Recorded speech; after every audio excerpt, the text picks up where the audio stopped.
where we are free to be. We are the faith community. Sing it right here, sing you're welcome here. You're welcome here. You're welcome here. You're welcome here. You're welcome here. You're welcome here. You're welcome here. You're welcome here. You're welcome here. You're welcome here. You're welcome here. You're welcome here. You're welcome here. You're welcome here. You're welcome here. You're Say welcome to the faith community. where healthy relationship is the key. and love expresses where love expresses our divinity. We are the faith community. Everybody sing it, sing you're welcome here. You're welcome here. You're welcome here. You're welcome here. You're welcome here. You're welcome here. You're welcome here. You're welcome here. You're welcome here. You're welcome here. You're welcome here. You're welcome here. You're welcome here. You're welcome here. You're welcome here. You're welcome here.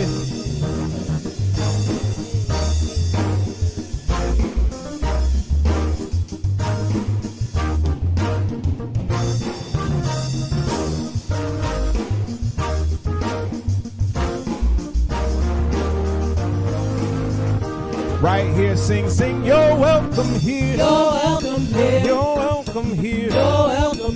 You're welcome here. You're welcome here. You're welcome here. You're welcome here. You're welcome here. You're welcome here. You're welcome here. You're welcome here. You're welcome here. You're welcome here. You're welcome here. You're welcome here. Sing it again, sing, you're welcome here. You're welcome here. You're welcome here. You're welcome here. You're welcome here. You're welcome here. You're welcome here. You're welcome here. You're welcome here. You're welcome here. You're welcome here. You're welcome here. You're welcome here. You're welcome here. You're welcome here. You're welcome here.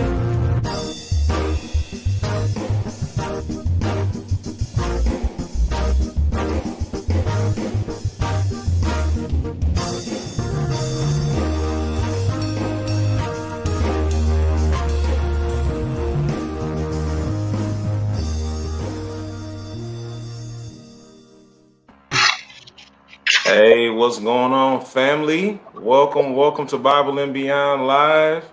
So glad that you're here with us. Listen, today, because we're on Bible and Beyond Live, anybody who wants to be a part of it can be a part. You don't have to actually be on the Zoom like what we normally do. So do me a favor, hit the share button.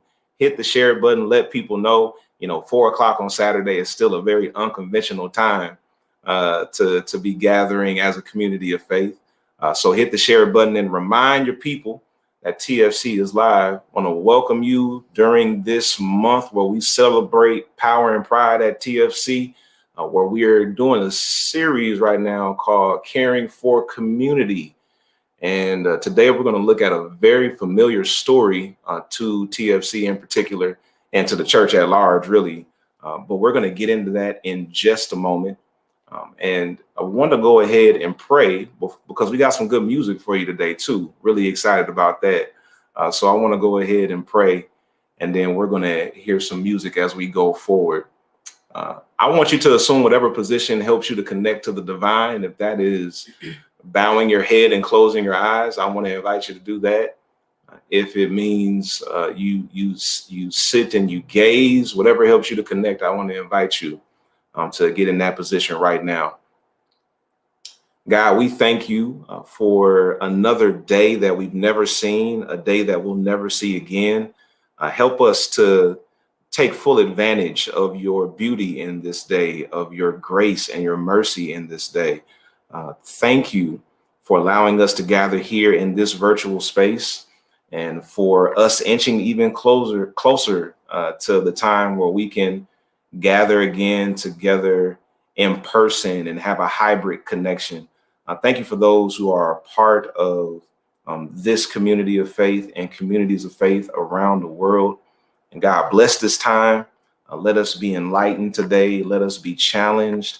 Let us be encouraged. Let us be convicted where we need to be convicted. It's in your name we pray. Amen. All right, y'all. So we're going to keep it going. I see we got some people here. Robert, good to see you. V, Marielle, Autumn. Autumn. Good to see everybody who's with us today. I'm excited because our friend Jocelyn Henderson is back, and she's going to lead us in a time of worship through song, and then we're going to get started. So hit the share button. Jocelyn, take it away. Okay.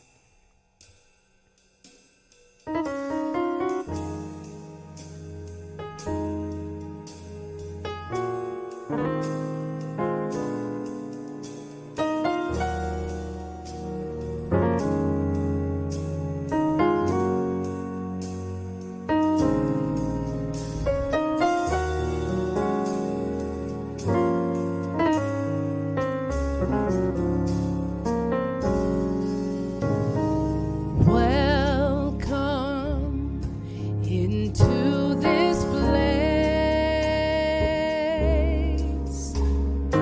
Welcome into this chosen vessel.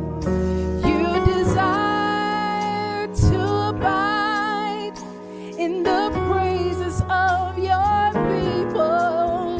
So we lift our hands as we lift our hearts, as we offer up this praise unto your name. Lord, welcome into this place. Oh, welcome into this chosen vessel. You desire to abide in the praises of your people. So we lift our hands as we lift our hearts, as we offer up this praise unto your name. Oh, welcome into this place. Lord, welcome into this chosen vessel. You desire to abide in the praises of your people.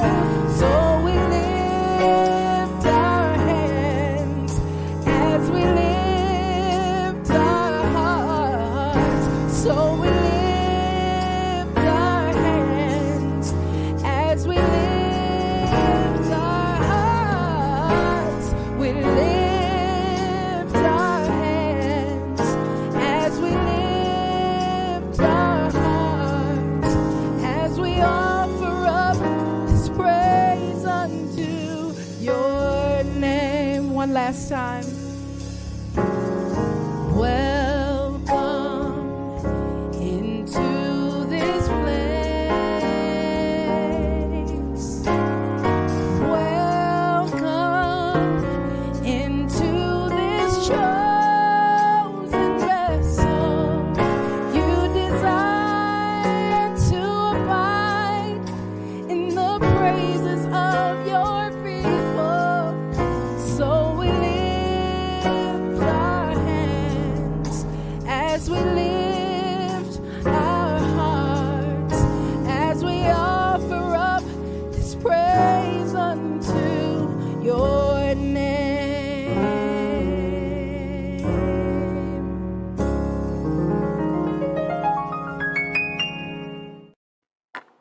Yo, shout out to Jocelyn Henderson. Wow. For real. She's so dope. Thank you, Jocelyn, for leading us in worship. And now we got some conversation partners with us here today. Got some people we're excited to have here. As you already saw, Pamela's right here with us as usual. As usual. And then we got Ariana and William Glenn Bean and Mel who are joining us. So we're really, really excited about that. So like I said, we're talking about caring for a community this month as we collectively celebrate power and pride, because this month we're celebrating Juneteenth, and the wonderful people of the LGBTQ plus community are celebrating a pride that has been denied for such a long time by institutions like the church. And we're trying to make sure we change that narrative so that we understand in communities of faith that LGBTQ plus persons are not people to be tolerated, but are fully embraced, affirmed, and included in every level of ministry. And that's just what we're about. And we're not going to apologize for that. So that's what we're celebrating here this month. And that's why this topic is so important. And we're asking the question, who is my neighbor? Who is my neighbor? If you've read Breaking All the Rules, there's a whole chapter called Who is My Neighbor? We're going, and then for those who were in day one, like last week or the week before, we talked about who is my neighbor. What is day one? Day one is our new member experience for those who don't know. When you join TFC, we have a whole new member experience for you to go through and get acquainted. So you've heard this story addressed before, but we're going to put a little spin on it today. So kind of hang with us here. But I want to start here. I want to start with the question. And I want everybody to answer those in the virtual community and those here on screen with me, because we're in this place right now where cancel culture has become a buzzword. Cancel this, cancel that, cancel this, and cancel that. And it has taken on a number of meanings. So I'm going to be very particular about how I use this. And this is a spinoff of what we've been doing at Holy Smokes. For Holy Smokes, we're doing a series called Christian Cancel Culture. But in this particular conversation today, I want you to answer this question. If there's somebody that you want to cancel, or like you have the power to cancel, who would it be? And I asked that question, not saying like you want to cancel their lives, but you're canceling their place in your life. And it could be a person, it could be an organization, it could be somebody you know, it could be somebody you don't know, an entertainer that you once really admired, and then you met them in person and they treated you like trash. So now you don't consume their art anymore. Whatever it may be, I want you to put it in the chat. And also, I want to ask everybody here to answer that question as well. So if you had the power and desire to cancel somebody, who would it be? I'll go first. Like, and I said this earlier on Holy Smokes, the people that mistreated my mom after my dad passed, like, they're done. Well, I'm done with them. I've moved on. They don't hold that place in my life anymore that they once held. And I called some of those people family before that happened. So that's for me. Pamela, what about you? Yeah, why I gotta go next? Because you're sitting here. You're sitting next to me. That's why you go next. So if I have canceled my previous relationship with the church that I grew up in, and that church had a lot of authority in my life, and the doctrine that I was a part of also caused a lot of damage. And in the beginning, when I first started separating myself, I would go back and forth and visit every now and then and pop in, and I would get this feeling in my stomach because that's just, I wasn't aligned with it anymore. And it was starting to like mess with me mentally. So I said, you know what? I love these people. These people are still like my family, but I can't put myself in this context because I was going to the church in order to see everybody at once. So I had to stop doing that because I can't interact with that doctrine anymore. I can't do it. So that got canceled. So that sounds very familiar to what Robert just said. I'm gonna try to get my Spanish accent so I can say this right. Las asambleas de Dios. Las asambleas de Dios. Look at your cousin. Is that right? Did I say it right, Ariana? No? Okay, all right. Oh, she said you did good. Okay, all right. I'm working on it. Ariana, what about you? So I think TFC has caused me to cancel a lot more people. Wait a minute. Wait. Right off the rip. Hold on. Let me explain. Okay. I feel like Myron, when y'all drop him with the dollar jar too early and he ain't had a chance to, fully explain himself. So because TFC, you know, provides us with the context of the greatest commandment, and as I've learned to kind of love and put myself first, it has resulted in me needing to create some boundaries. And so sometimes those boundaries mean, you know, canceling my subscriptions to some folks. And I like the definition that you use, because like just like when we cancel a subscription, like if I'm not feeling YouTube TV no more, I don't got to go public about it and destroy YouTube TV, right? Like I can respect other people's lived experiences to still enjoy YouTube TV, right? Like, so that's how I feel about people in my life and places in my life that I've had to cancel, but out of a place of love, not like, not that TFC is a cancel culture type of place. We love all the peoples. You had to clean that up quick, didn't you?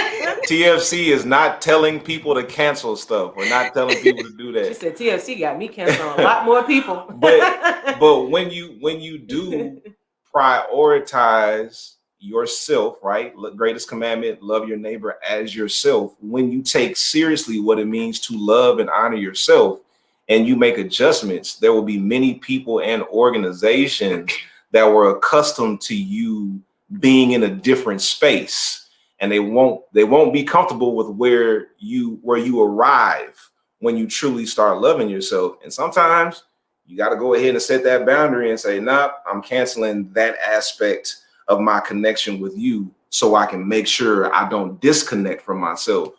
So I appreciate you sharing that. Bean, what about you, brother? You got to unmute yourself.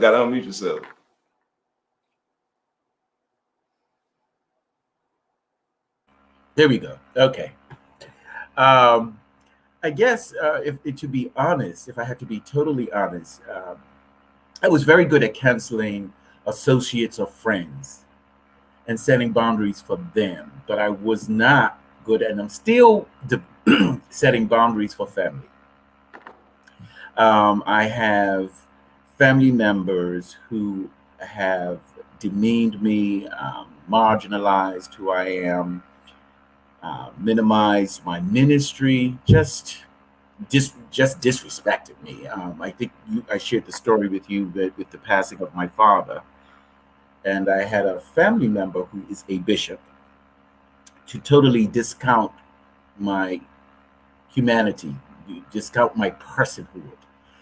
And the old me, or the old way of teaching through church, is that if they're family, they're family. You have to accommodate family. You have to forgive and forget. And what happens is that we constantly put ourselves at risk, and we constantly getting hurt by these very same people. But I have evolved. I've gotten to a place of cancellation. Application denied.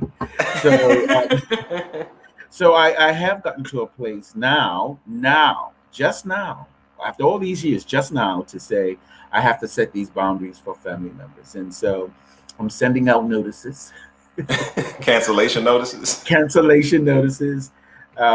And just moving on. But in my canceling the relationships, though, I'm not necessarily verbalizing it, as opposed to living differently and interacting with them differently. So I'm not calling them first or chasing them and checking up on them, because the truth be told, I may never ever get that call. So I'm just living differently, but I'm also finding that I feel better about myself. That's good. Yeah. That's good. That's Absolutely. what matters. Yep, that's what matters. Yes, absolutely. Mel, what about you? Well, I've canceled those who don't honor my voice and who I am today, as well as those who don't honor my healthy boundaries. If you don't honor them, it's okay. I wish you well. I'm not losing any sleep on you, because I want people who reciprocate what I give. So those who, where there's a balance in the relationship, you can stay. If you're not balanced and it's one-sided, I wish you well. So that's some of my cancellations going on. And I agree with you, Ariana. TFC has really helped with that, especially with you learning how to love yourself. It causes you to reevaluate and see who fits into that fold. And if you don't fit, it's no harm. It's okay. You just weren't a part of what I'm supposed to be doing. So I love you from a distance. Yeah, yeah. I appreciate you sharing that. So we all have some people or some organizations that we've needed to cancel that connection at a point in time. All of us have been there. You don't need to feel bad about that, right? That's necessary sometimes. We're not telling you to be mean and disparage people and tear them to shreds and put out a hit on them, nothing like that. Just like, hey, I'm canceling this connection for the sake of my peace. Like, I'm about to have to cancel Tim Carruthers because he's always ragging on me now. Like, I can't even. He's gonna cancel you first because you keep doing stuff. I'm just trying to practice my little Spanish, for the Latinx members. I want to make sure I'm saying it right. Tim just won't let me be great. He just won't let me be great. But Marielle said she canceled the version of herself people wanted her to be. Wow, that's loaded. That's a lot. Grayson said that he canceled J.K. Rowling. So we got some people who are also sharing like what you had to cancel. We talked about what Robert said earlier. So I want you to keep that in mind. Keep that in mind, like, the people or the organizations that you have canceled or, you desire to cancel. Maybe you're working up to that. So as we go into this particular session, this is what I want to do. We're going to look at the Samaritan story, which is found in Luke 10, verses 25 through 37. And this is one of those stories that's just so loaded. Like, you can expound on a whole lot of stuff, but I just want to run through it. And I want to hear from you what sticks out to you about this story. And then we'll go from there. But so a lot of people have called it the parable of the Good Samaritan. I choose not to call it that. And I wrote about that and breaking all the rules because the Good Samaritan suggests that he was an exception, that this particular Samaritan was better than the rest of them. And I think that only reinforces the discrimination or the prejudice that Israelites had with Samaritans. Because if you don't know, in the context of this passage, Israelites and Samaritans were at odds. Like, Israelites had canceled Samaritans. All right. And, we've seen in cancel culture that sometimes people are canceled before they even get a chance to get started.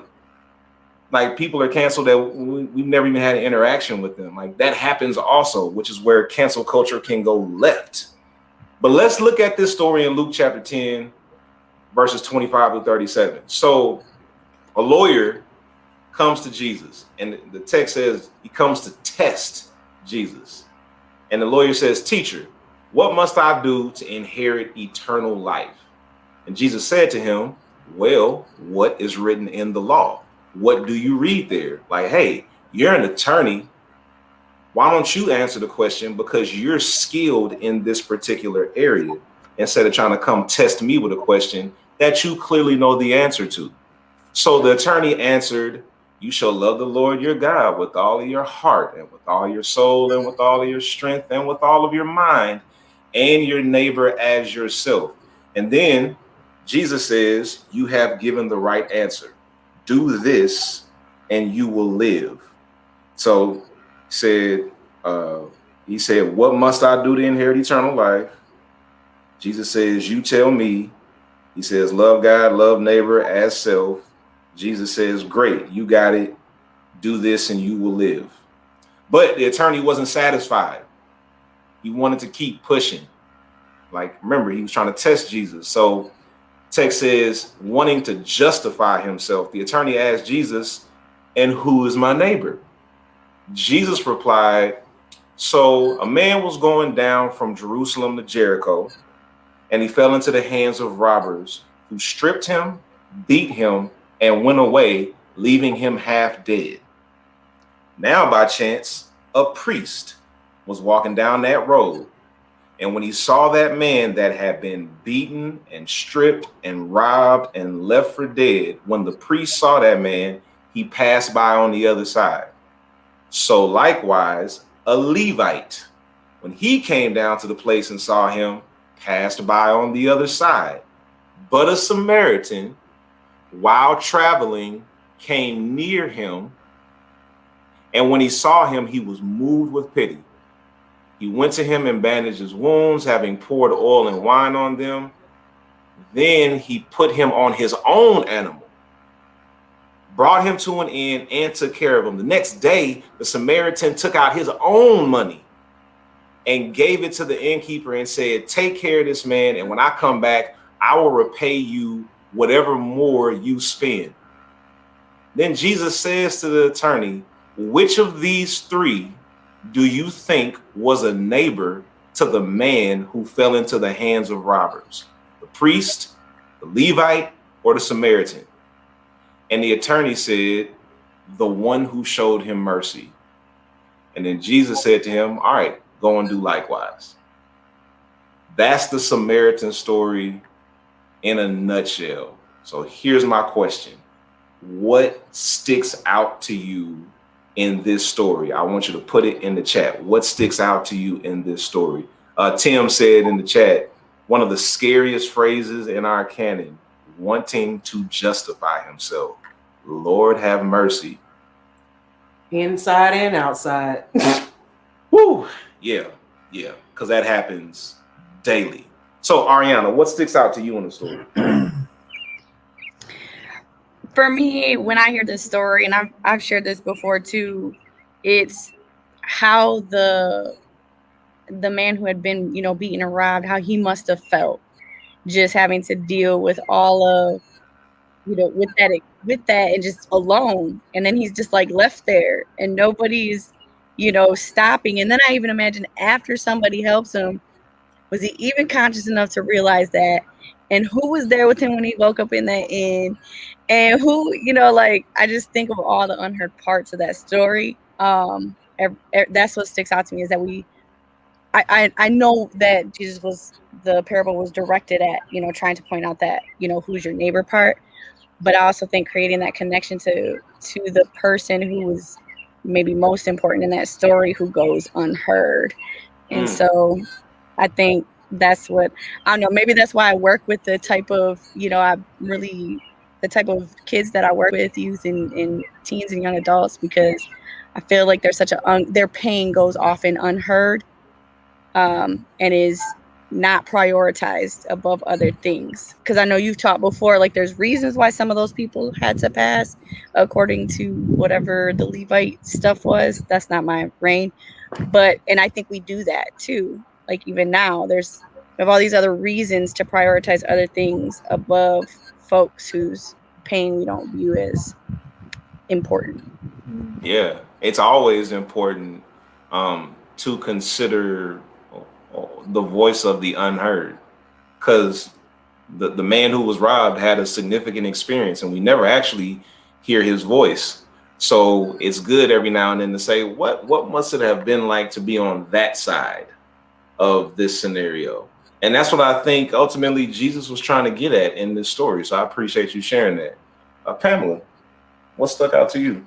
The interesting thing is that not until today, when you read it just now, did it stick out to me the how the Samaritan, before he did anything, he met his immediate need.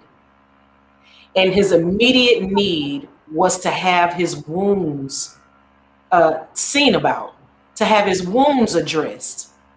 And it sticks out to me because a lot of times when people come into our faith spaces wounded, we prioritize what ministry you're going to be a part of. Are your kids going to join our children's church? We got Bible study on Wednesday evening that you need to be there for. We got choir rehearsal on Thursday. All of this stuff. And we look past the fact that This family doesn't have food. This family doesn't have resources. This family, may need some guidance as far as anything. But we see a lot of times we see people as commodities. What can we get out of them? Gifts and money and bodies in our seats. But the Samaritans saw this man and just like immediately thought about what does he need in the moment. And then it says, and then he picked him up and put him on his own animal. But he didn't do that until after he took care of what was immediately needed in the moment. And the man was hurt and he was bruised and he was probably bleeding. So he addressed that before he did anything else. So that's what stuck out to me today. Yes, we need the air horns, right? Like holy smokes, right there. Before we go on, I want to point out what Autumn said. She said, "What stands out to me is the behavior of the Levite, whose position was more important than someone's pain." Oh, that's good. We'll come back to some more, but Autumn, yeah, that was good right there. Mel, what sticks out to you in this story? Along those lines, I was thinking the same thing. I was thinking about the position of the people in the church. If we would take it modern times, the priests, the clergymen have a position. Next under them are the people who are designated the saints, the Levites, the people who are supposed to carry and usher and all that. And I said, well, the people who you would think, and they tell you to come as you are and go into the church, come to the church if you need anything, totally ignored the person who needed the help, as though they had to be a certain type of degree of need before they would be considered to be even taking time to talk to the people. So I was thinking, wow, the priest and the Levite are known to have positions of help. The Samaritan is just could be any of us, and it's interesting those that have a position didn't do anything. They didn't do anything at all. They just kept it moving. Well, I can't get dirty. I can't listen. That's not my problem. As though that person is not worthy of their attention. You sing about it, you talk about it. So why are you not about it? So that's what stuck out to me. Yeah. When do you put that faith into action that you sing about and you preach about? Like at what point does it become a lifestyle and not just something that you talk about? Hit it on their way to church to probably preach that very sermon and sing about that very thing. Yeah, absolutely. Bean, what about you? Yes, sir.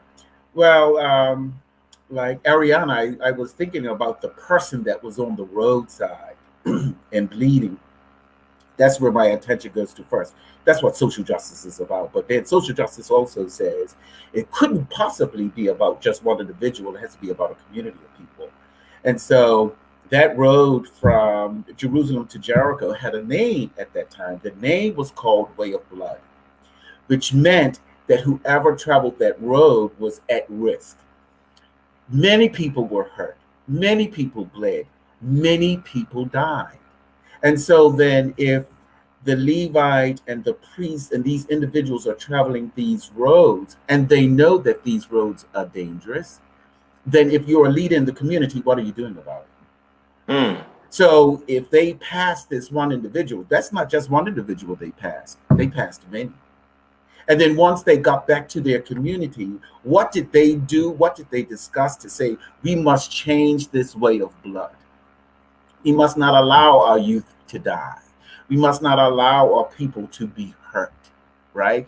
And then the person who's on the side of the road, we don't know what their ethnicity is. We just know that they are hurt. It could have been a Jew, could have been a Samaritan.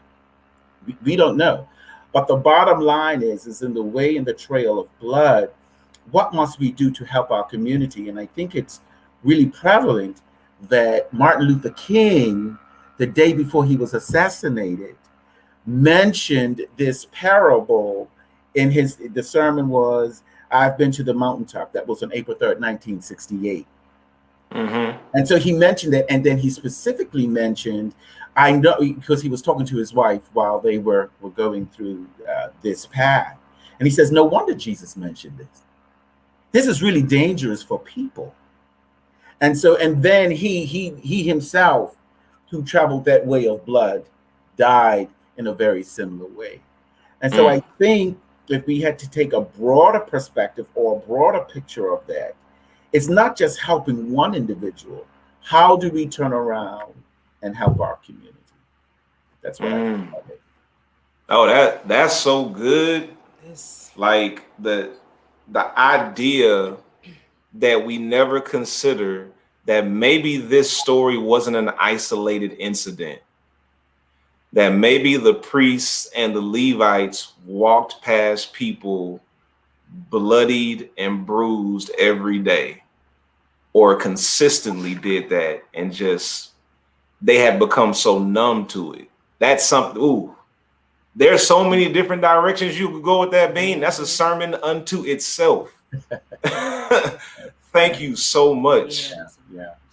Yeah, thank you for bringing that up. Timothy Carruthers said they skipped over ministry on their way to have church. My. So many different nuances you can pull out of this story that Jesus is using to depict who is my neighbor. And this is the basis of greatest commandment theology. And as we're talking about caring for community today, is identifying who our neighbor is. We're going to talk a little bit more about that. But here's what we're going to do after we come back from this break, where we have some more worship and some announcements. Because many people get confused when we start talking greatest commandment and think that it's challenging you to be friends with everybody. Like, you know, oh, I gotta be friends with everybody. That's how people like, you want me to be friends with everybody? Like, no, that's not what I'm saying. Right, I gotta like everybody. What? Like this person, you want me to like them? Like, no, that's not what we're saying. We're gonna clarify that when we come back from this little pause for the calls. So Mel is gonna give us our announcements, and then Bean will take it from there, and then Marielle. Mel, go ahead, and we'll come back after that.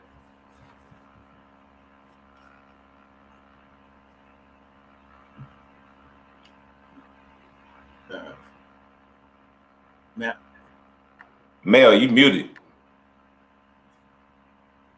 Sorry. All right. So we have picked our film for June. Our faith in film selection. The votes are in. We will be watching The Wiz, and the viewing party is June 20th at 7 p.m. And also on Thursday, this coming Thursday, June 17th, from 7 to 9 p.m. Eastern Standard Time, we have an opportunity to serve our community and be a pastoral, peaceful presence at a meeting of the Gwinnett County School Board in Swanee. If you would like to participate, message Minister Callie at krfreels73@gmail.com. So krfreels73@gmail.com. And last but not least, on Thursday, again, June 17th at 7 p.m. Eastern Standard Time, besties Autumn Clay and Angela Tyre, they're going to return to host Real Talk. And their topic this Thursday is Church Gays Are the Worst Gays, Love, Light, and Liberation. So mark your calendars. We look forward to seeing you later on this month with everything's happening, and later on this week. And now I'm going to kick it over to William, who's going to do our offering. Hello, everyone. As everybody already knows, I'm always excited when it comes to the offering time, because this gives us an opportunity for us to support a ministry that we believe in. This Bible and Beyond is just an example of it. And so every time I log on, every time I participate, there is something about it that edifies me, that elevates me, that encourages me to be a different person, to live a different life, and to reach my brothers and sisters. And so I am ever so grateful. And so what I'm saying to you is if you have that sense of feeling grateful, then I want to encourage you to support this ministry. And I'm going to ask that you give, and that you give liberally. Just feel what the faith community offers to you and the community, and then just give accordingly and support and support lovingly. So this is an opportunity for you to participate in the ministry. Now, there are various ways in which you can give. I always talk about Givelify, which is a wonderful app that you can download to your phone. It's very simple. And of course, I talk about touch, give. It's really that easy. But the wonderful thing about Givelify, when you log on, there are various envelopes there. So in the envelope, you can give an offering, or you can give your tithe, or you can support the God music. Or you can even go a step further. If you want to take the thinking out of it, you can actually engage in auto giving with Givelify. But if you don't have the app, that's okay. You probably have Cash App, and you can give by way of Cash App at $TFCATL. Don't forget to put a note in there or a memorandum to say how you would love for your giving to be applied. Or visit us on thefaithcommunity.org. Look for the tab that says Give. Once that page comes up, you're going to see a button icon that says Donate, and you can donate there. And because we give from a place of love and we give from a place of gratefulness, we have a wonderful affirmation that we're going to invite you to read with us. And as it appears on the screen, it reads as such: I don't give out of guilt or obligation. I give out of gratitude for what God has given me. I give because I believe in what God is doing through this community for me and others. I give because I believe that it will come back to me, good measure, pressed down, shaken together, and running over. I am loved, accepted, and affirmed here based on who I am, not what I have. And so we're ever so grateful for whatever you give. We make a solemn vow that we will apply it to the good news and the gospel of Jesus the Christ. And now, over to Marielle as she takes us through worship in song.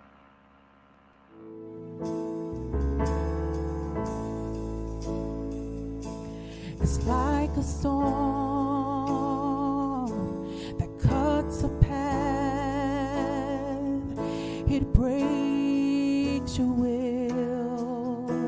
It feels like that. You think you're lost, but you're not lost on your own. You're not alone.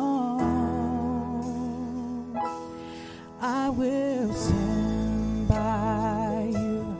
I will help you through when you've done all you can do and you can't cope. I will try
I'll stand by, and I won't let you go. I'll stand by you. I'll stand by, and I won't let you go.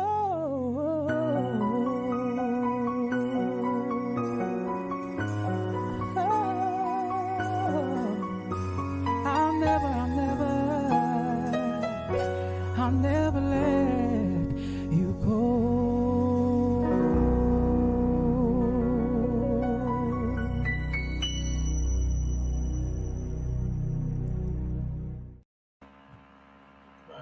Shout out to Marielle. Thank you so much. Wow. Like, can we just take a moment to appreciate how blessed we are as a community of faith?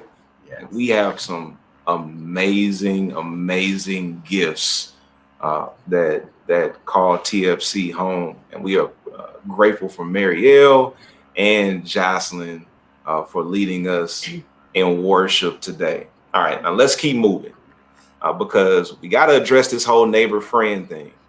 We got to address this because this really confuses people, and this really ties into caring for community. So as we look at this story of the Samaritan, the attorney asked Jesus, "Who is my neighbor?" Jesus tells this story about a man who gets robbed. The priest, who's a part of his community, walks by, sees him half dead. Levite does the same thing. And then the Samaritan, the person that he would have canceled, comes along and says, "Here, I got you." He addresses his immediate need. He addresses his wound. And then he takes care of him and makes sure he gets healed. And then Jesus asked the attorney, "So who was the neighbor?" Peep that real quick. The attorney says, "Who is my neighbor?" That was his question of Jesus. At the end of the story, Jesus says, "All right, well, who was the neighbor in the story?" Which means Jesus really wanted the attorney to experience the story through the eyes of the man who got robbed. So that goes back to what Ariana was saying earlier. We usually teach this story and say, be like the Samaritan. We ought to be a good Samaritan. But Jesus asked the attorney, "So who was your neighbor?" Because the question of who was my neighbor was to try to justify who I could cancel. Like without any type of experience with that person, without having ever encountered them, who can I just mark off the list of somebody who I don't have to love, somebody who I don't have to connect with at all? So what Jesus is saying right here, as far as the who is my neighbor, he's saying to the attorney, basically, is there anybody who you wouldn't allow to save your life? If you were laying half dead on the side of the road, beaten, battered, and bruised, knowing that if no one came to your aid, you would die, is there anybody you would not allow to save your life? And so that's my question to you.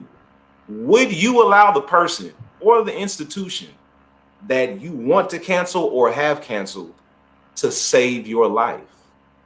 Would you allow them to save your life if you were in the position of the man laying on the side of the road? I would. The people who I said I've canceled, like, and I have a lot of feelings about them, but if my life was on the line, yeah, I would let them save my life. How about y'all? Anybody? I would too. Okay. And then I would say thank you and go on about my business.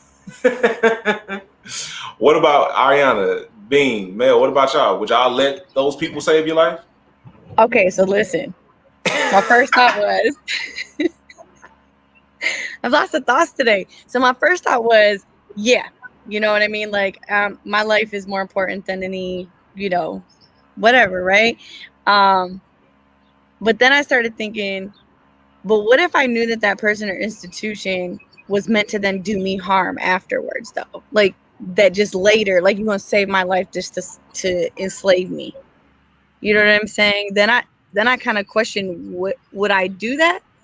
And then I thought, well, still, yeah, but only because at this point in my life, I trust my judgment and my strength enough to know that I wouldn't allow myself to, you know what I mean, that I would remove myself from the threat of harm if even the person who saved me was meant to do me harm, kind of thing. Mm-hmm.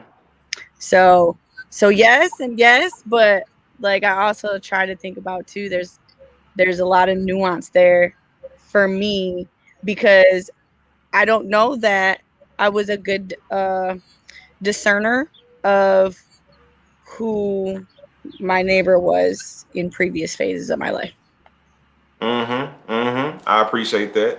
Yeah, there's a lot of nuance, and I know people really, really struggle with this question. This one is so hard. This one is so, but I'm gonna let Bean go. I'm gonna let Bean go. Bean, what about you?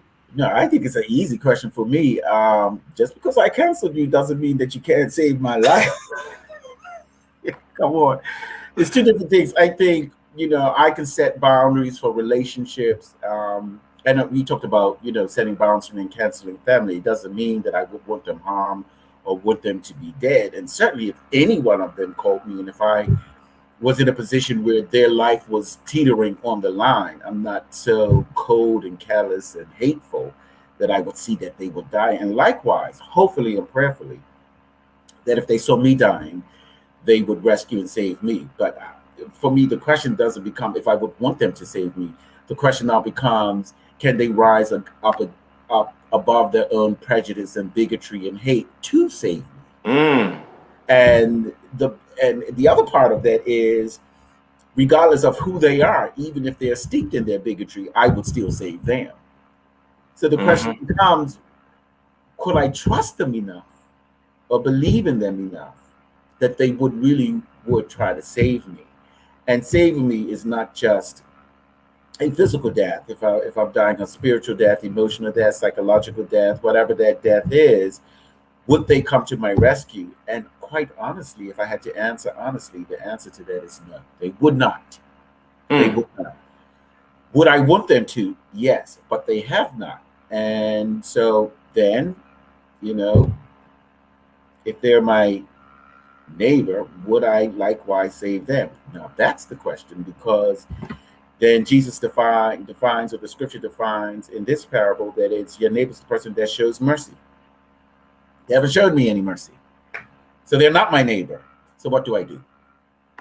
Oh How do boy. I rise above my own agency and platitudes and my feelings to actually reach over and save them? And I think it comes back to the parable. To make one last point, to kind of put it together, I think what Jesus was saying was, you must, because the Good Samaritan, we kind of, I hate that term Good Samaritan, because we want to demean this person and not see them as religious as the Levite or the priest, because they were religious, because they practiced their religion actually was birthed through Judaism as well, but it's split. But that Good Samaritan was just as religious as the other two. The difference being, if that's the case, then they were familiar with the Levitical laws and Deuteronomic laws, which says love God first and then love your neighbors, which means he only activated on the laws in which he was taught. So can we live our lives according to the principles in which we are taught? And so my being a member of TFC, I guess the answer will come back, yes, I must. Right. So I think it's a very complicated question. So it's less about would they save me, because they haven't, but would I rise above what they haven't done for me to save them? Mm-hmm. All right. All right. Y'all so deep. I'm telling you. Yeah.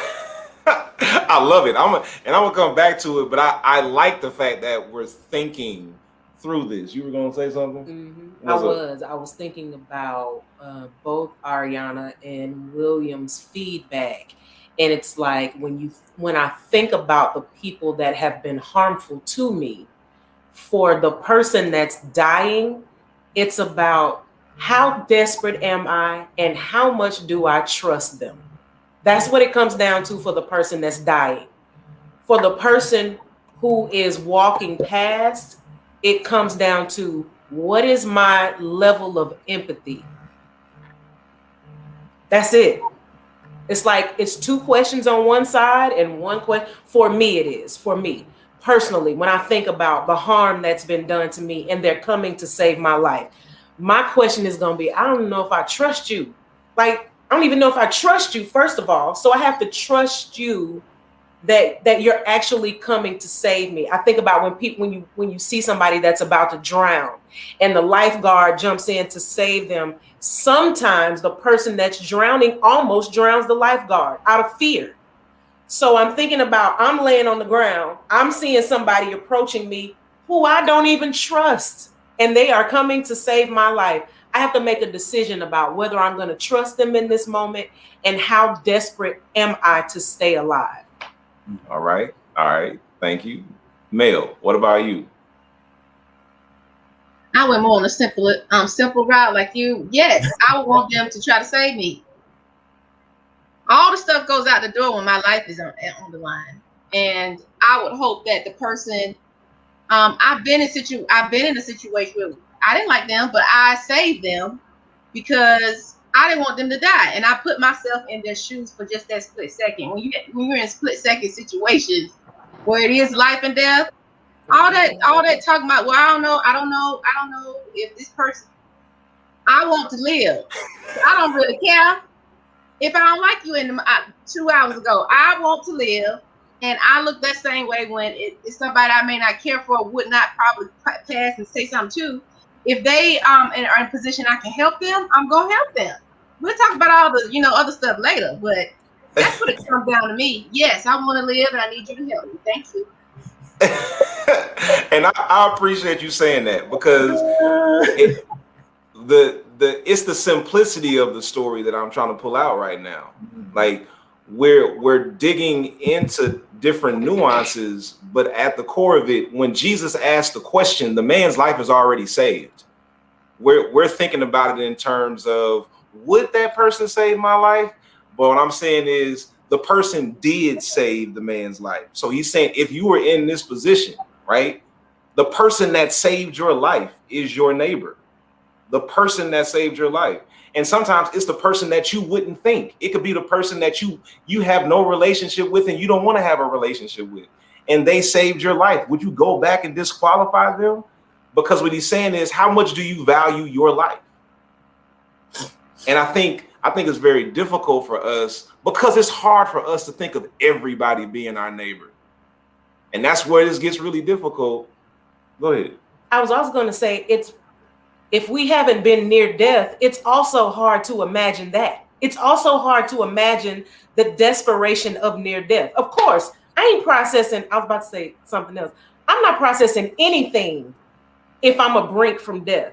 But if you're asking me in the moment to process, that's the way I'm processing it right now in this moment. In that moment of death, I ain't thinking about none of that. But like, the way you're asking it, like, for us to think about it right now. So I have to process that, because I ain't on the brink of death. So I'm thinking about it in real time. But of course, if I'm laying on the ground about to die, yeah. That's why Jesus is telling the story. He's painting the picture, and he wants you to insert yourself into the story. We're thinking about it in, all these different terms and nuances. Yep. But Jesus is saying, you're the person laying there on the ground dying. You have no agency to pick yourself up. Who are you gonna say can't come and save your life? And so he's saying, that's your neighbor. Now, that doesn't mean you got to be friends with them. And that's where we have to make this turn. That doesn't mean you got to be everybody's friend, because neighbor and friend are not the same thing. Even neighbor and people with whom you choose to live in community, that's not the exact same thing. So yes, everybody is my neighbor, which means that I, at least, if I'm going to love my neighbor as myself, the very least I can do is make a commitment to not do them any harm. That's like the least thing I can do. That's the first rule of love: do no harm. Which means whoever I'm dealing with, my goal is to not do them any harm, number one. It doesn't mean I won't make them uncomfortable. Because sometimes when you make decisions for yourself, you make other people uncomfortable, even when you're not harming them. But whoever you deal with, and see, this is the challenge of greatest commandment theology. It sounds all fun and loving and fluffy until you got to love somebody you don't like. Until you got to see the humanity in somebody who doesn't see the humanity in you. Because there are a whole lot of people I want to harm. I really do. But in order for me to keep from harming them, I keep distance out of my love for them. So yeah, all the nuance is great. But at the end of the day, I'm just telling you what Jesus said. Jesus said, if you are dying on the ground, are you going to stop somebody from saving your life? Because if you are, then I'm concerned about how much you value your life. So just, let's deal with it on the level where Jesus handed it to us. Let's deal with that, right? I know all the theologies, everything. This is so funny to me because we're constantly challenged in this area to think deeper. And so today we come and it's like, no, I just need you to deal with this little part on the top. It's like, because while you're trying to dig deeper, you just die. I know that. I'm not talking about it like that. I'm talking about the fact that for me personally, thinking about the story as is cool. That's cool, but we're having a discussion. To me, the nuance of it is what makes it even more interesting. It's like Autumn and Tim said. Autumn said you can't save someone's life if you're actively a part of systems or behavior that harm them. And then Tim said, trusting someone to save my life who did not value my life. Our theologies would justify his demise. I get that. I get that. Like, all right, Ariana, then Bean. I was having a thought as I was reading Autumn's comment and stuff too. I think we are thinking about it on the surface level. The initial question, because all of us in some form said yes, but then I think it goes to our expectations of what happens after. Mm-hmm. So just because somebody saves my life does not then the question becomes, what is my expectation of that person? What do I owe them? Right. And so the answer to my simple answer, right, is yes. Yep. Go ahead and save my life. But then after that fact, right, there's that question. I think Robert even mentioned that too. Like, what do I owe them afterwards? But then also I have to change my expectation. So if somebody saves my life, it need not be my expectation that they then actively participate in sustaining my life or the quality of my life. I took a plate of food over to my neighbor the other day. He wasn't invited to the barbecue, but he got a plate. Does that mean now I'm responsible for feeding him every time I have a barbecue? No. But, I gave him a plate that one the first time. So I think the second piece, the nuance piece, is us addressing our expectations of our neighbors after that. And I think that's where we get sticky. Mm-hmm. Yeah. Bean, go ahead. No, I see the simplicity of it, and I agree with you. There's, I think with the parables, the wonderful thing about parables is that you can get a simple message from it. But Jesus, being who Jesus was, a rabbi, a teacher, a philosopher, a theologian, none of his parables were simple, and so we have a responsibility to kind of understand really what was going on. This was a way of blood. You had two other religious persons, and then you have the Samaritan, and Jesus didn't refer to him didn't mean the person as the good Samaritan, meaning, if you're a Samaritan, this is a good Samaritan, which means all other Samaritans are bad people. Jesus never referred to the Samaritan as the good Samaritan. He just referred to him as the Samaritan, right, who also had religious beliefs. But I believe that this whole system, that roadway, represented systems. It represented those Levites, the Levite and the priest represented religious tandems, religious constructs. The Samaritan, he himself also represented religion, but then decided to activate on whatever his faith was. Mm-hmm. So I think in tandem, I think we should, to your point, if you don't get the simple message, which I agree with, get the simple message first. But then as religious leaders and people who are reaching out to the community and who are involved in social justice, then what is the bigger picture? The person is not in isolation, and we can use systems in order to help our brothers and sisters. And so, after he tended to his wounds, he took him to an inn, which meant along this trail there were places where you can be housed and assist people and find accommodation. And he used money. You know, he gave of his own money to take care of him. So he just didn't care for his wounds. He came out of his pocket. So economy is involved. So I think we have a responsibility to get the simple message, but I also think we have a responsibility to get to the bigger narrative and what Jesus is teaching and how can we affect society at large, and not just be concerned about our life that's on the line, but how do we concern about other people's lives along the trailway? Yeah, all of this is true. I appreciate that. I appreciate everybody's honesty, everybody's vulnerability. And yes, I always challenge us to go deeper. I want us to address what's on the surface first, though. Correct. Right? And what's on the surface is my life is on the line. I need somebody to save it. We all said yes, right? I think, didn't we? Right. And they're like, well, but I don't know. I'm like, yeah, like this right there. Because then we start like picking apart, well, like, can I be this person's neighbor? Or is this person my neighbor?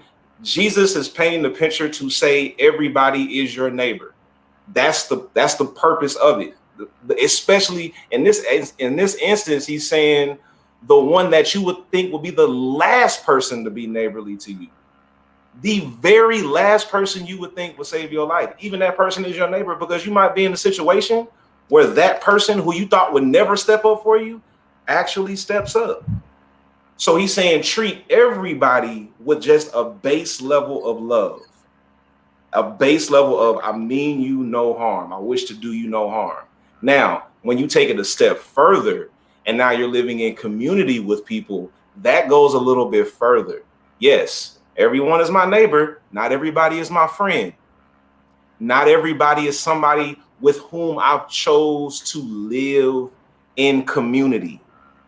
And that's where this lesson really turns, because what we see is the person who was robbed was in community with the Levite and the priest. Those are the people who were supposed to come to his aid. Those are the people who were supposed to have his back, which is another lesson that sometimes it's the people that you think, oh yeah, they're my people. Sometimes those are the ones who will walk right past you.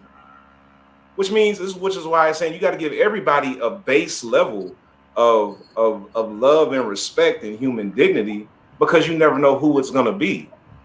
And in this story, the people who were supposed to be in community with him left him for dead.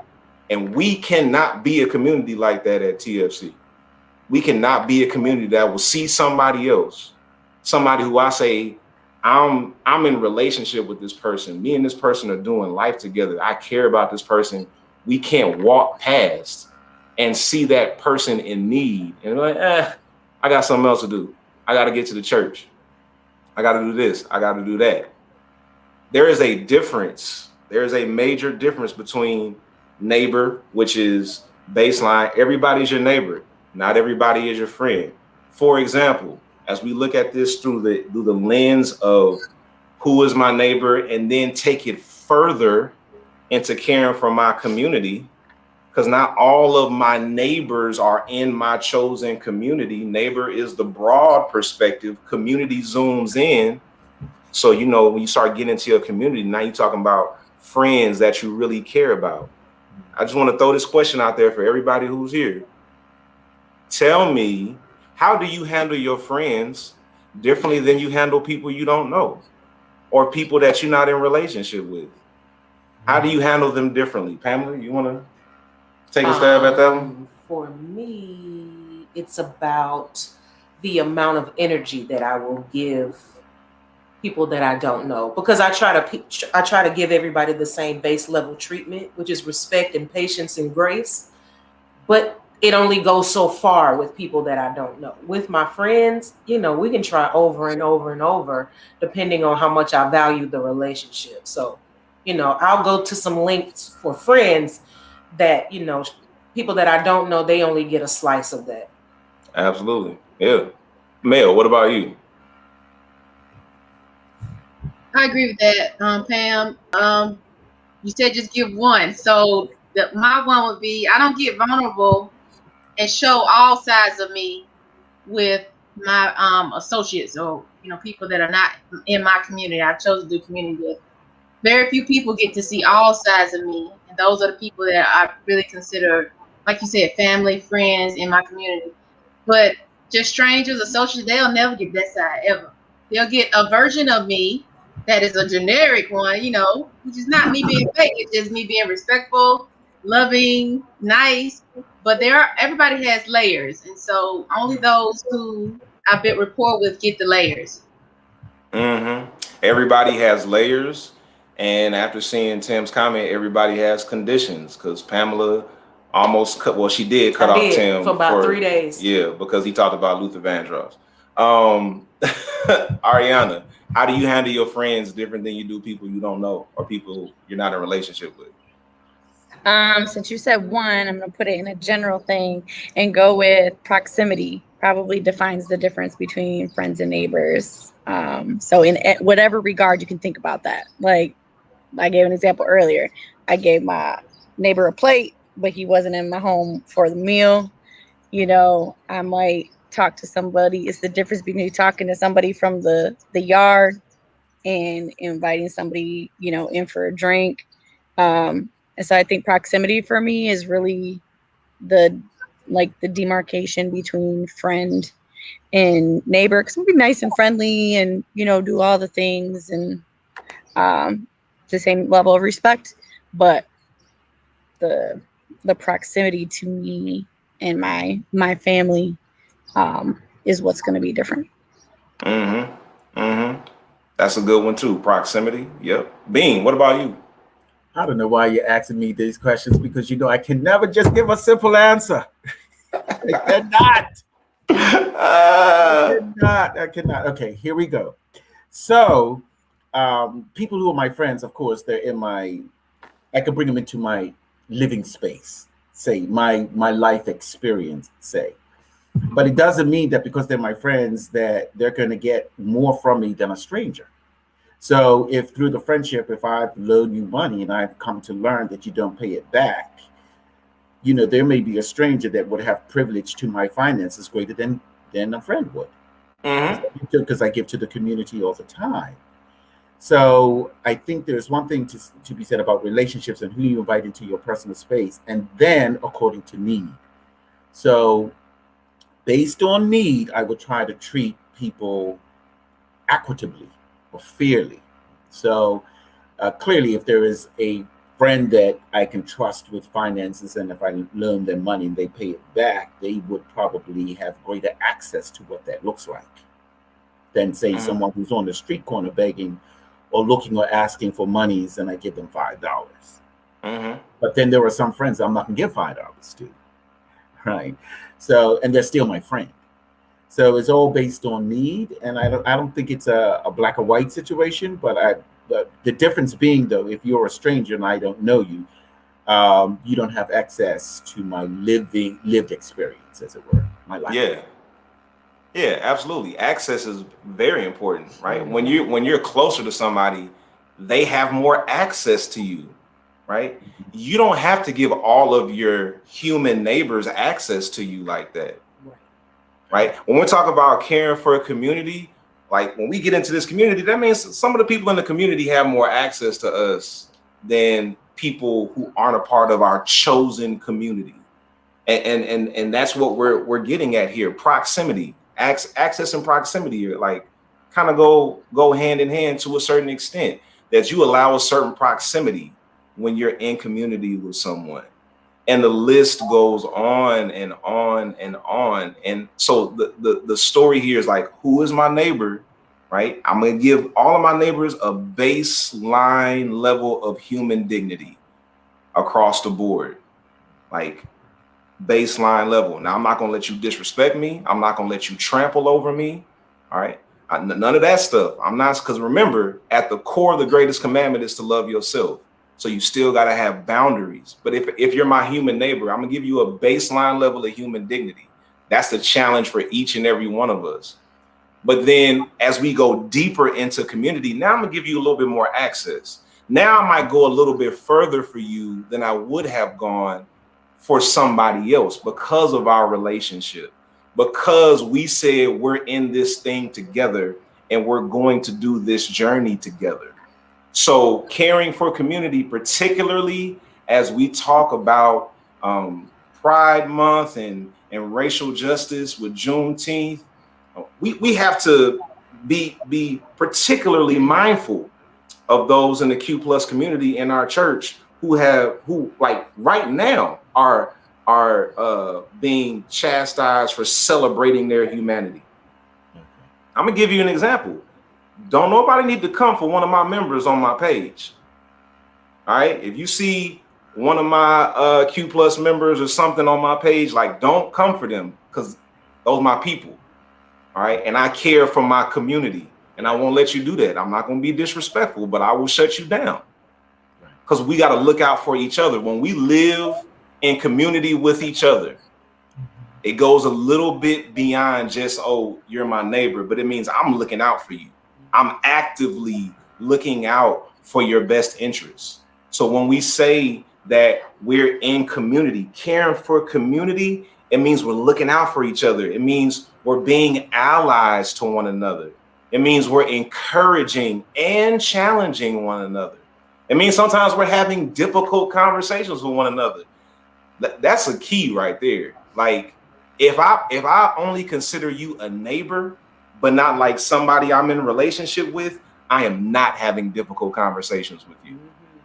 I refuse to invest that kind of energy into somebody I don't care about, because I hate having difficult conversations, but I know it's necessary for me to invest in the people I care about. So we even got to have difficult conversations with people that we're in community with.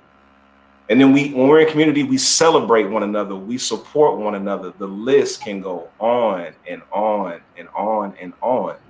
And I believe Jesus is pointing out both here, right? That there are some people who are just your neighbor because they exist, period.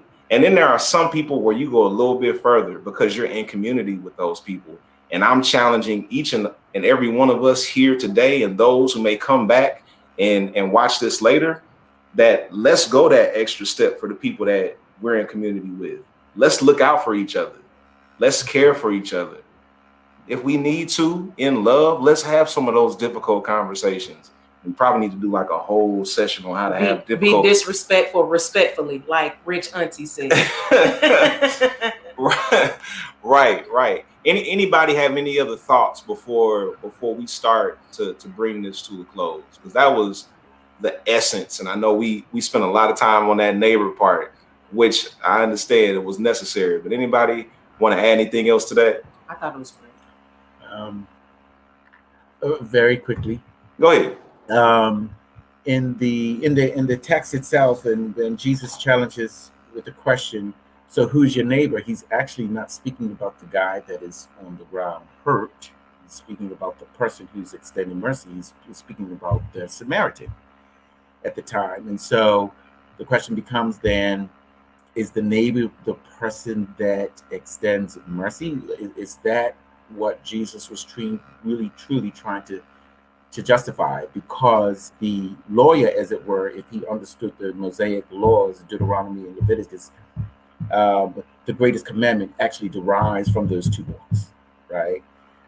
So the greatest commandments, as it were, what Jesus reiterated and reinforced was not a brand new law, but those two Mosaic laws that Jesus brought to the forefront and said, you must hang all laws on these two laws.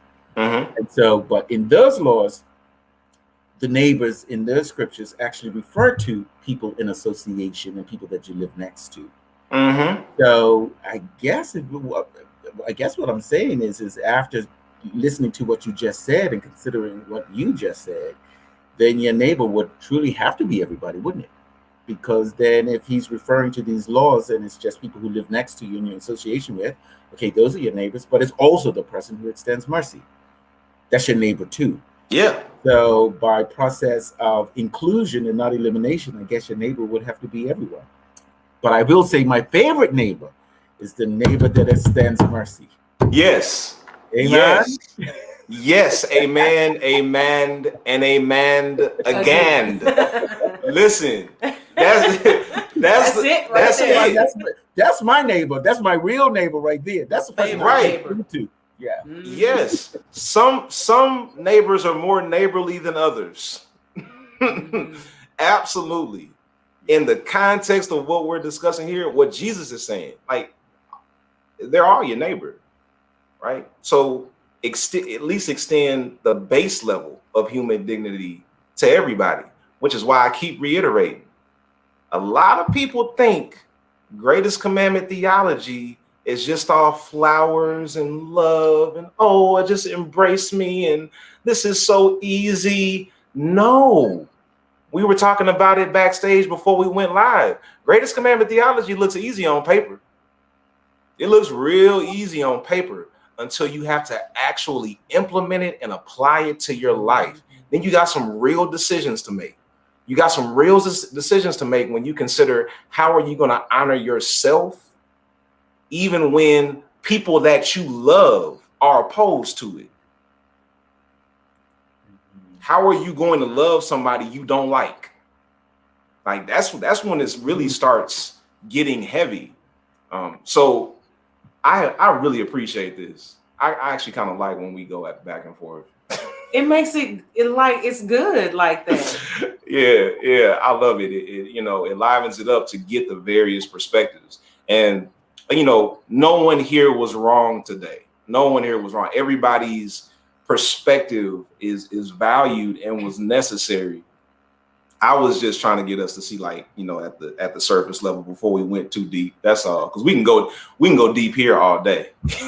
But I want to kick it over to Pamela and let her go ahead and take us further. So this has always been my favorite part of our services, whether it's Bible and Beyond on our regular Saturdays or our live or our worship. My favorite part of our service is the invitation to love.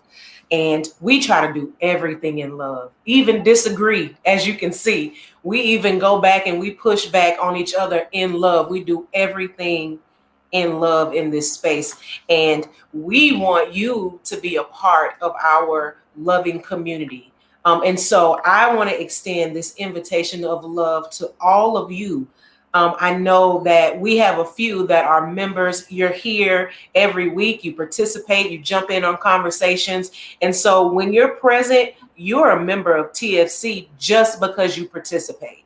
If you haven't, text this number. I need you, if you want to be more included, if you want to get our emails, if you want to stay up to date with what we have going on throughout the week and throughout the month, please text Disruptive to 855-706-1228. That is 855-706-1228. And when you do that, then what happens is you get a brief phone call from Mama Tony. She welcomes you. She touches base with you. And it's not to get anything from you. It's actually for us to get a better understanding of how we can meet your need and where you are in your journey. So if you text Disruptive, then you can stay abreast of everything we have going on. The second way for you to stay connected is if you actually say to yourself, okay, I think I want to be a part of what you all have going on. I think I found my people. I think this is where I want to settle down and take this journey. You can click on the link in our chat. It will take you straight to our website. There is a brief 60-second little information form for you to fill out. That helps us get a little bit more information about you, figure out how you would like to be plugged in or what you would like to see happen, and actually be able to contribute to that. You can actually lead a group or lead a connection group or lead a discussion whenever you are a member by declaration. Only takes 60 seconds. either one of those two ways, we're happy to have you. We just want to love on people more and more and more. And we found out that we do it best when we do it in community. So that's it for our invitation to love. I'm going to kick it back over to the good Reverend Doctor right here so he can pray us out. Don't do that. And we can bring everybody back on the screen. There was a piece, there was a question actually that I think is worth, addressing.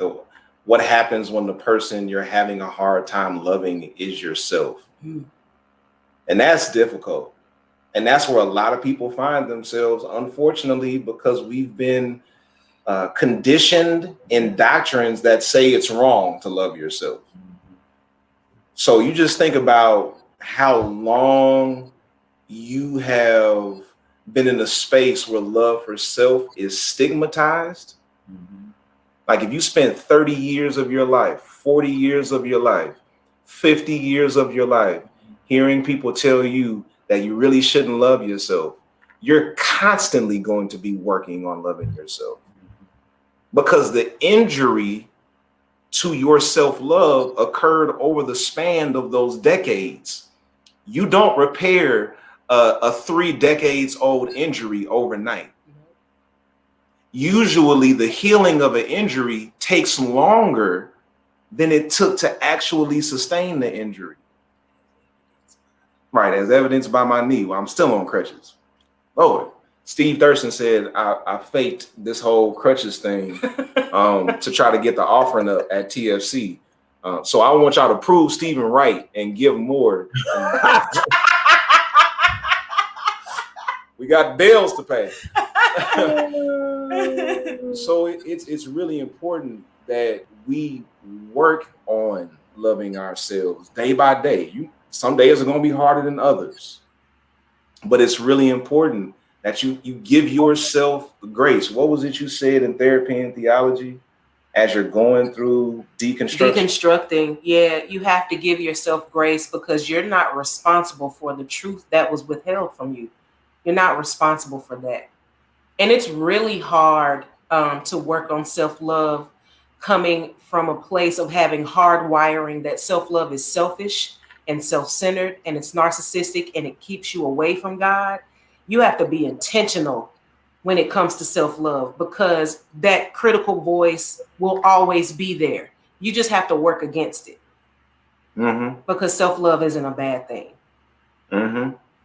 The grace you give yourself is the grace you'll be able to give other people. Autumn said it, that when she hated herself, she hated and hated on her neighbor. You give out of what's on the inside of you. So if you're constantly judging yourself, you'll judge other people all the time. Listen, you're not going to get orange juice from a glass full of wine. You're going to get wine. That's it. Yeah. So that's how I answer that. Anybody want to add anything else to that? Because I know we're all in the process of really nurturing our self-love.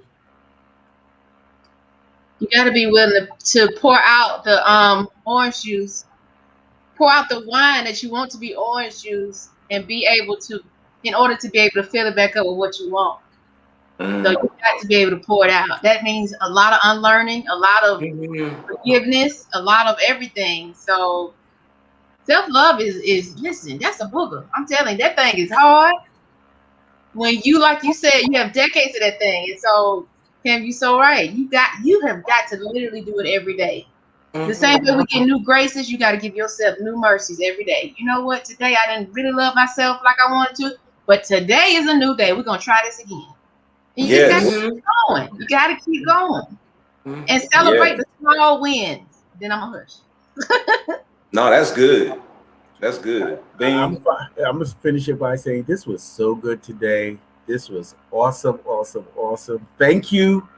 Thank you for allowing me to express myself as complicated as I can be.